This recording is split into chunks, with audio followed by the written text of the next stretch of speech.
If you're not in a positive mental state, you cannot achieve anything spiritually, mentally, physically, financially, even emotionally. And if you can't take charge of your emotions, you can't take charge of virtually everything.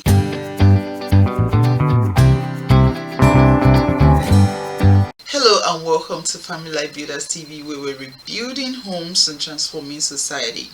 My name is Tosin Opelua and I am a transformational coach. In my previous video, I want you to check the link somewhere here where I talked about the details of what emotional abuse is, and I put lots of examples into it. Now, emotional abuse can destroy your sense of worth and your capacity to protect yourself, even if you go into another relationship. And at the end of the day, it might make it very difficult for you to be healed when you start moving from one relationship to another without identifying the cause of the problem, which might probably be emotional abuse. Now, let's talk about how to end emotional abuse. You can't take charge of anybody's life and you can't change anyone. So the first thing you want to start doing if you are going to end emotional abuse in your relationship is to change yourself. Yes, change yourself. It's always very easy to change yourself when you become self-aware, when you start understanding yourself, when you start understanding who you are, when you can define what you want, when you can define what you don't want, then you can begin to change what you don't want. So in your life, you have to identify who you are so that you can start changing yourself. That is the first step in ending emotional abuse. It has to start from you. Sometimes when you have to talk to an abuser, it can escalate and it can become more terrible than you bargain for. So that's another crucial reason why you need to focus on changing yourself first. Number two, you have to make a choice. On a scale of 1 to 10, how ready are you for your change? How ready are you to end emotional abuse? You see, sometimes we take steps. There are stages in change, and sometimes we stay in the space of premonition. We are just thinking, and we are not taking steps. For any change to happen, there must be an action. And for an action to take place, there must be a choice. You want to make a choice. How serious are you about the change? How serious are you about ending emotional abuse in your relationship? How ready are you will determine how fast the transformation is going to be. Number three, you have to heal your past. Most of the time, in the first place, healthy people attract healthy people. Unhealthy people attract one another because why? There's a broken part of you that needs a complement. There's a broken part of you that need a companion. By companion, I mean there is something that is missing in you that you feel this person will be able to give to you. For example, someone who is abusing you, sometimes, because even in abuse there is a cycle, and there are period of honeymoon in every cycle of abuse. That is, this person knows your key, this person knows the button to press to make you either react or to respond to them. But if you are able to heal your past, then it's become easier for you to move forward. Your cup needs to be full for you to be able to feed others. And the same thing happens in relationship. Leaving the last relationship won't prevent you from entering into another bad relationship, because emotional abuse will put you in the space of cognitive distortion. Your thinking pattern might become absurd. You start overgeneralizing things. You feel all men are the same. Then unconsciously you leave the good guy and fall into the hand of another guy. And sometimes it could be another narcissist. And let me clarify this, that somebody is abusing you emotionally might actually not be a narcissist, and they could be a narcissist. Now, let me say this. If you have childhood wound or abuse or attachment issue, there is a need for you to seek help. You need to heal your past, and you will see the first and the second and the third solution I've provided is first about you, not about the person that is abusing you. Because the truth is, you won't ask the birds not to fly over you, but you have the power and the capacity to prevent the birds from creating a nest on your head. So it's about you. When you give people the permission to abuse you, they will do extra, they will make extra efforts in abusing you. And number 4, set boundaries in agreements. There's a need for you to sit this person down who is abusing you and explain to them. I must say this, in the African settings and even in some Asian countries, I did a study sometimes ago, and I was looking at immigrant women who are going through abuse. And some of the reasons why these people stay in the abusive relationship was because 53% of them said they love their husband.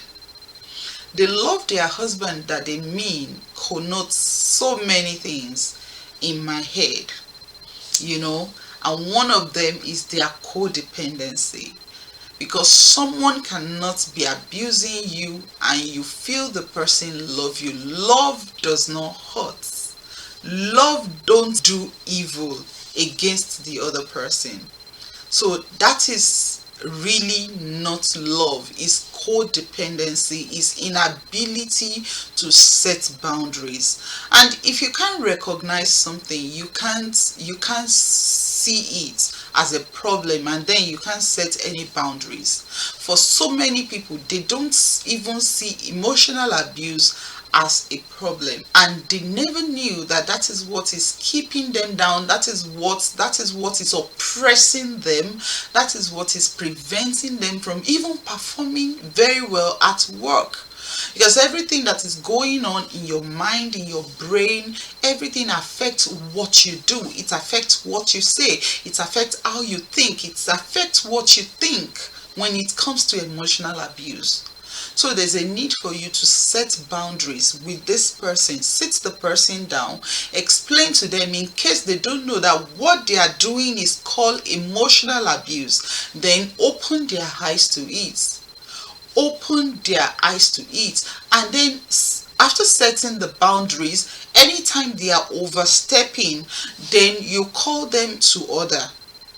Let them understand that this is not right. This is what you are doing. I see what you are doing. Me wanting to talk to you and you not wanting to talk to me is called stonewalling, and it's not healthy in this relationship.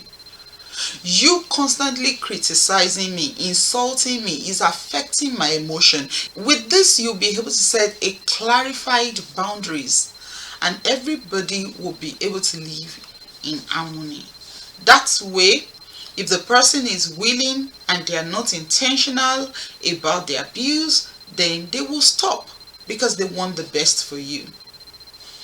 Now, number 5, don't react, start to respond. For example, when this person is trying to insult you again, one of the things you need to do is to say, no, that's not me. What you call me is not who I am. Sometimes they tell you how useless you are. Sometimes they can even tell you this. One of the things that they tell their victim is, if I leave you, nobody will love you. If I leave you, nobody can marry you again. If I leave you, nobody, which is a big lie. It's a very big lie from the pit of hell, because it's not true. They can tell you that you can never do anything right. And trust me, after some time, after a long time of saying that, it will stick to your brain so much that you start doubting yourself. You start doubting yourself. You don't believe in yourself anymore. Your mind is crippled, and you will think you can never survive without them. So you start responding to them. You start responding by saying, no, that's not me, that's not who I am. I am beautiful, I am strong, I am powerful, I can do anything. I can do anything I fix my mind on doing, and I will do it. I will do well. And if you're a Christian, you need to look for some scriptures and begin to speak scriptures into your life. What God says about you, and not what the person abusing you is saying about you. Because the thoughts that God has towards you is of peace and not of evil, to give you a hope and a end. You are fearfully and wonderfully made. You are beautiful. You are beautiful. You are strong. You are powerful. You can do anything. So stop believing what the person is saying. Start believing what God says about you. Start believing what you see about yourself. Start seeing the right thing. Start saying the right thing about yourself. Number 6, it's time to activate your self-differentiation. I love this concept. It's a Bowen theory, and it's one of the theory I'm adopting for my practice in marriage and family therapy. I love the theory, and I've adopted many of the concepts under this, including emotional cutoff. When people are stressing your life, you just cut them off. Let them be in their space. Be in your own space as well. So one of the concepts of Bowen is self-differentiation. So self-differentiation is the ability to separate your feelings from your thoughts. It is the ability to separate other people's feelings from your feelings. Now, it looks like a connection or a cycle. So I need to separate what I'm thinking from what I'm feeling. That is, I might be thinking that you don't like me. Now, you don't like me because the reason why I feel you don't like me is because of the way you are talking to me. Now, sometimes you are talking to me that way because something is going on in your own life as well. I need to be able to separate my thoughts from my feelings. I need to be able to say, okay, maybe they don't mean that. Maybe something is going on in your life as well. Then I should give you space to breathe, and this should be applicable to everyone every relationship, not in your marriage alone. There's a need for you to apply this in every relationship. You know, when people are feeling edgy, when people are having lots of issues with their life, the best thing is for you to leave them for some time. For example, if someone, you know, suddenly starts to stonewall you, you can talk to them and say, okay, it looks like you don't feel like talking at the moment. Will you love me to give you some time, then we can talk later? Or if they are giving you silent treatment, you want to talk, they don't want to talk, you know, there's a situation, they don't want to talk, they just, you know, they just keep mute. What happened? What is going on? Okay, what will you eat? Nothing. In fact, they won't open their mouths to tell you nothing. So they just keep silent, they just keep mute, and that could be frustrating on the part of the other person. So the best thing at that point is to be quiet. Now, when you're quiet, you only tell them, okay, so maybe when you are ready to talk, we can talk about it. Then you go ahead and live your own life. And one of the ways that helps you to live your own life is what I'm going to talk about in number 7. Empower yourself. That's number 7. Empower yourself and empower others. If there is anything that will prevent you from abuse, is to get a life for yourself. People experience all forms of abuse, and I must say that your position in the society has nothing to do with the kind of abuse you're going through, and it does not stop you from going through an abuse. But trust me, when you empower yourself, you are putting yourself in the space of strength. You're putting yourself in the space where the other person would think twice before they abuse you. So empowerment is not about having money. Empowerment includes educational empowerment, financial empowerment, spiritual empowerment, social empowerment.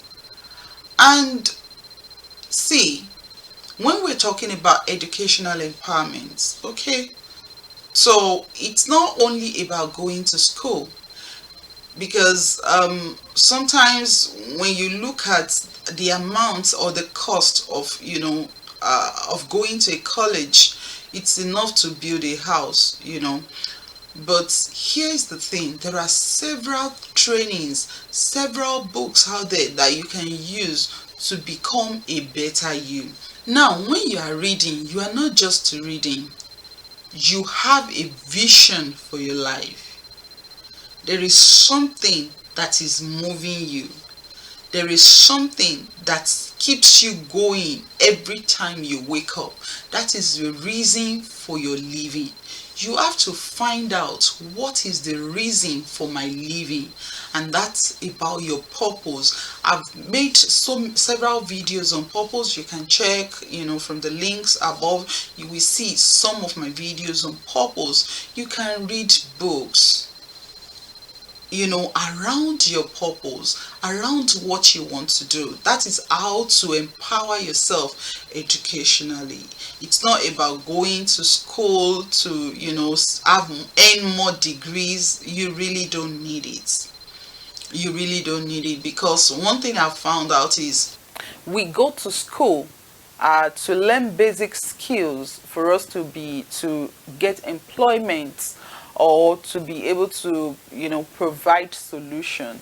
But most of the time when we are done with the schooling, we still need to go into certifications, so that we will still be employable. There is more to life than that. Life is about finding a problem and be able to solve the problem. So even when you're empowering yourself educationally, you are trying to find answers from books, from the media, from training, from coaches, on how to find solution to a particular problem that you are created to solve in life.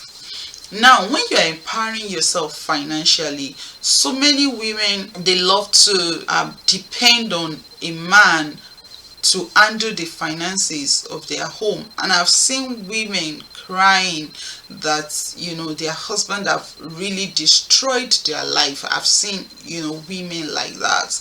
And nothing is stopping you from learning about finance. Nothing is stopping you from learning about stocks.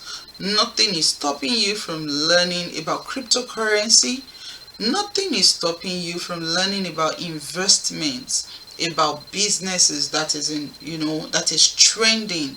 You can, go to seminars, read books, get updates, sign up for newsletters from financial institutions, sign up for newsletters and get details, get updates, about your finances. Take finance courses, maybe 2 hours course. There are several of them on LinkedIn, on Udemy, that you can learn, on Skillshare. So many things out there to learn on, on Kajabi, so many learning platforms that we have out there now. The next thing, your spiritual life. Empower yourself spiritually. Spend some time to commune with your God. Spend some time to meditate upon the word of God. Spend some time to meditate, to think about where you are going, where you are, and commit it in the place of prayer. Then social empowerment. You need a support system. One of the things that every woman need, or everyone need, is a support system. At one time or the other, we all need somebody that we can call. Today, I have people in my life that I can call and we will talk for 1 hour, 2 hours. If there's a need for other people to join the call, if we have to discuss crucial things, important things, things that are going on, we discuss it, we pray about it. I have people like that. They are my support system. I have people I can easily call and say, hey, this is what is going on. What can I do? What should I do? You need a support system. There are several of them online. You just need to identify your tribe and stick with them. If you are able to, please join a support group and ensure that their values aligns with your value before you join them. Then the next thing you want to be doing is to share your story. Share your story to help others. Post about it, talk about it, find a way to help others with your story. Be an inspiration. I once asked one of my professors that, can abuse end in our world? And she said, no, abuse may not be able to end. But when we impact one person can impact one person. One person can impact one person, and one step at a time, one day at a time, we will reach that space where people will become more aware, people will become receptive to change, and will begin to see transformation in our generation. Number 8, you need to find a therapist, and that will be the last one. When some of those things happen to you, you don't know from the beginning, and you don't know where it starts from. And it's not something we need to start talking about now, honestly, because it's going to bring up so many things. You want to think about your childhood. You want to think about your relationship with your mother. You want to think about your relationship with your father. You want to think about your first love. You want to think about what happened in those relationships. you want to think about how did you get to this space of being attractive or attracted to people that abuse you. How did you get to that space? What is making it difficult for you to make decision to leave that relationship? Those are the things that a therapist will help you to go through, or a counselor or a psychiatrist. They will help you to go through some of these things, and help you to move towards, they will help you to design a plan, a treatment plan, depending on what you talk about. They will be able to help you analyze the plan that will be good for you, and you will, gradually you will gravitate towards healing of your emotion. So I do hope these solutions will help you to end emotional abuse in your relationship. Don't forget to subscribe, share, like, and keep becoming a better you, because things work if we work it. I'll see you in the next video. Bye for now.